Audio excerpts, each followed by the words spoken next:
Plopping down 6 G's on airline tickets left me pretty strapped for cash while I was in Korea. So the best way to save money was to scour the internet for free things to do with my family. They'll view me as a hero without having to spend a single dime. So on our day trip to Myeongdong, I found the Postage Stamp and Bank of Korea Money Museum. Both are completely free of charge. Sweet! 1 block from the Myeongdong shopping street is the Seoul Central Post Office building. And outside was a statue of Mr. Hong Young-sik. This William Hung look-alike was the Postmaster General that modernized Korea's postal system in 1884. He was killed soon after because apparently he foolishly organized a coup to overthrow the government. Kind of a weird move. After his coup attempt, the Queen called in the Chinese to have him whacked. You might even say she banged him to death.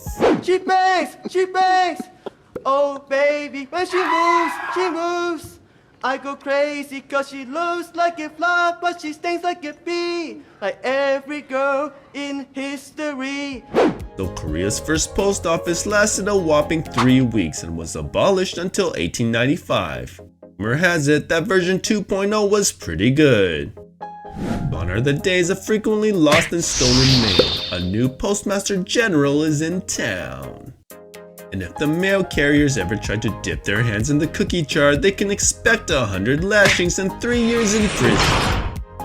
Not only that, but they were constantly under the threat of being ambushed by bandits or killed as a scapegoat. I guess Koreans never heard of the term, "Don't kill the messenger." Anyways, the Postal Service was officially operational and has been ever since. We're going to the Postage Stamp Museum. Gotta go through the revolving doors first. The Postage Stamp Museum was actually on the basement level. The museum holds more than 6,000 stamps, envelopes, and postcards in their exhibit. There's even a stamp scavenger hunt for kids. In the museum, you'll learn about Korea's postal history, the evolution of the mailman, and what the future holds for the post office. And most importantly, you'll learn about the wonderful world of stamps. As a former stamp collector, this is really cool.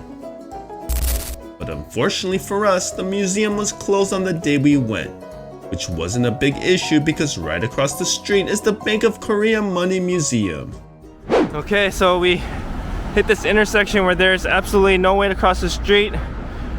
They have a underground passage tunnel that you can go and get over to the other side, but not wheelchair accessible, so kind of hard. Anyway, it's a good workout. And we're here at the Bank of Korea. Free admission from what I heard. So let's go inside and see what it's all about. The building was constructed in 1912 and was the head office for the Bank of Korea until 1989. It has since been restored and turned into the money museum we see today. Alright guys, so we're here at the Bank of Korea Museum. The interior has a 19th century neoclassical style. It's beautiful and has a European feel to it. Make sure to get the app to help with the self-guided tour. This is used for a stamp scavenger hunt, a fun way for kids to explore and learn. Look for stamp machines like this one and place the corresponding page inside it. And they have their information in both Korean and English, so very convenient for Americans. The first gallery exhibits the history and facts about the Bank of Korea. It was a central bank, so its main role was to produce and distribute money. Check out all the central banks in the world. All the power of the world, all in those places. And if your feet are tired, there's a room where you can sit down, relax, and watch a short film. The next gallery was about the life of the currency. So they take this piece of metal, they make it into a flat plate, and then they stamp out the coins. And I guess later they put the design on the coin. And all of this is the current currency of Korea. It's important to teach kids where our money comes from. And because our money is made out of paper, it makes it easier to counterfeit. So a lot of effort is made to make it as difficult as possible.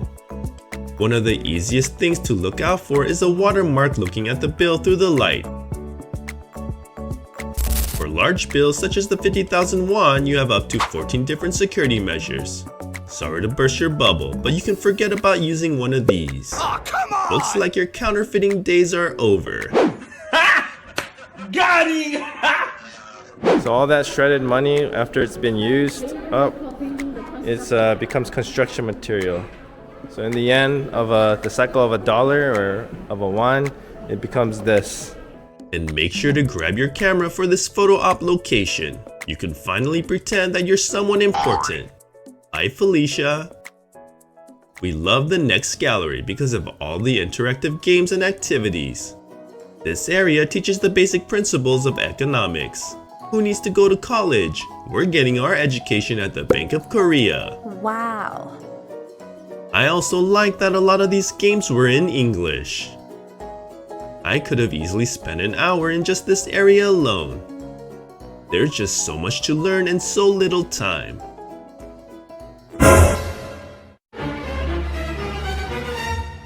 The bank even provides a library to carry your research further. Unfortunately, all the books are in Korean. I should have paid more attention in my Korean language class. And at the center of the first floor is the currency gallery. There's a display case showing money throughout Korea's history. This is a smorgasbord of random objects. Here's a quick rundown of Korea's money history. In ancient times, Koreans mainly bartered with grains and cloth or used Chinese money. During the 12th century, a silver vase called unbyong was used among the rich. In the 15th century, they used coins made of arrows.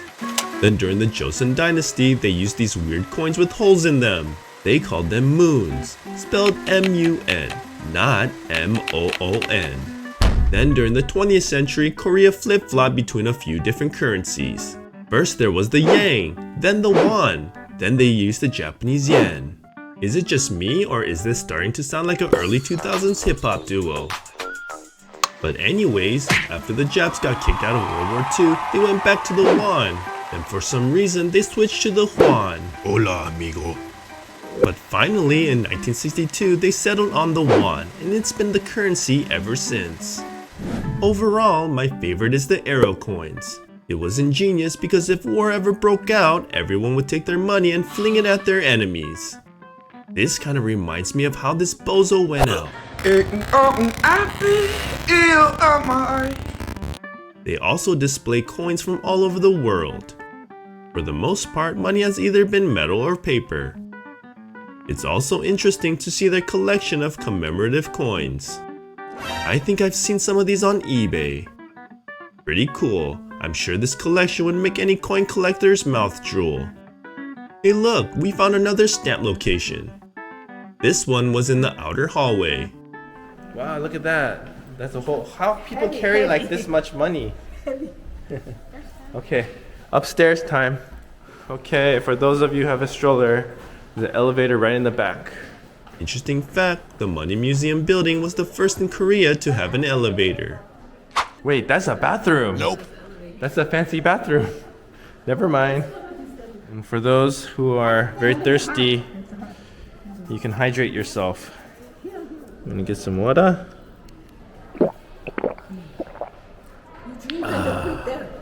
Bank of Korea water. Refreshing. And yet another stamp location. Whoever designed these must have been a big fan of Super Mario 3D World. On the middle floor, they have the Bank of Korea Memorial Hall. You can learn all about the past and present governors of the bank. Man, the governors of this bank were almost like presidents. And in the room across the hall, they have the museum construction room. In this area, you can see miniatures of what Myeongdong looked like over 100 years ago. And also a miniature of the bank building. The last room is a replica of the old conference room. This is a photo zone, so feel free to sit down and take some pictures. We finally check out the second floor. Alright guys, we're going into a real vault. Can you lift the 50,000 won? Man, those are heavy. Those are heavy, huh? Nope. That's a 1 million won. Wow, we got all that cash. Let me see if you can lift that one. See if you're strong enough. Oh, you can do it! You can see the way. Whoa! Oh, Ellie's strong! Look at Nolan! Wow! And now we're entering the final floor. And we still gotta get the other stamps. And in this section, they explain all the people that goes onto the banknotes. The little bios of each person. And in this area, they have currencies from all over the world. Let's try to find Cambodia. Let's see what Cambodia money look like. This is Singapore money. Oh, here, Japan. Open that. This one? Yeah. Yen. Here's the yen. You guys found Cambodia? Yeah. Show that to Yeye. Take a picture. There's Cambodia money. This is a touch projection that they have.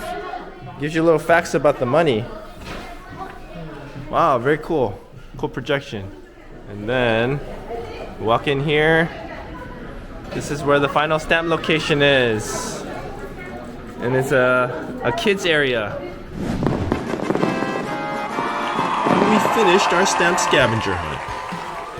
Oh, you can do this. Guess where the money's from? No, you have to use. Where's that money from? It says on it. Where's Canada? We just went there. It says it on it. Maple. Maple. Oh, here, Maple Leaf. That's Canada. Oh, Ellie's controlling it though. Here. Here. There you go.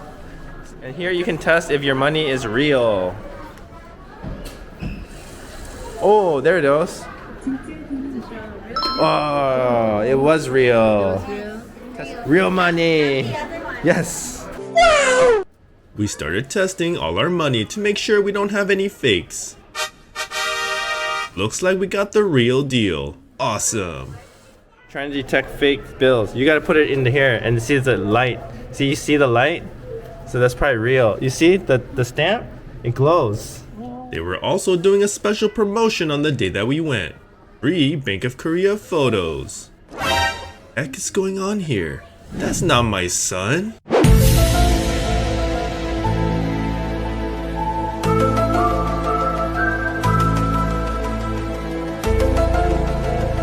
And the next exhibit in the children's gallery was a children's story brought to life. It's all about the interconnection of the sea to the world's economy. And the last section was a special exhibition gallery. They showcased all the women who've been added onto currency. Everything here was in Korean, so this would be a good time to bust out your translation app. I also just noticed this. These benches are filled with shredded money. Okay, so we just finished our visit here at the Bank of Korea Museum. The kids had a great time, but we are tired. So we're just gonna rest our feet here before going home. So in conclusion, if you can find a way to get to Korea, you'll discover that the country is pretty easy on the pocketbooks. The government provides a lot of free attractions. A museum such as the Bank of Korea would typically cost at least $15 per person. I'm glad that the Korean government understands that you shouldn't put a price tag on making a broke dad look good. So, I'd like to know in the comments, do you have any other suggestions of free activities to do in Korea? Thank you for watching. If you enjoyed these videos, here's some more suggestions. On this channel, I produce entertaining educational travel content, and if that's your thing, please consider subscribing. And with that, I'll see you on the next Pixix adventure.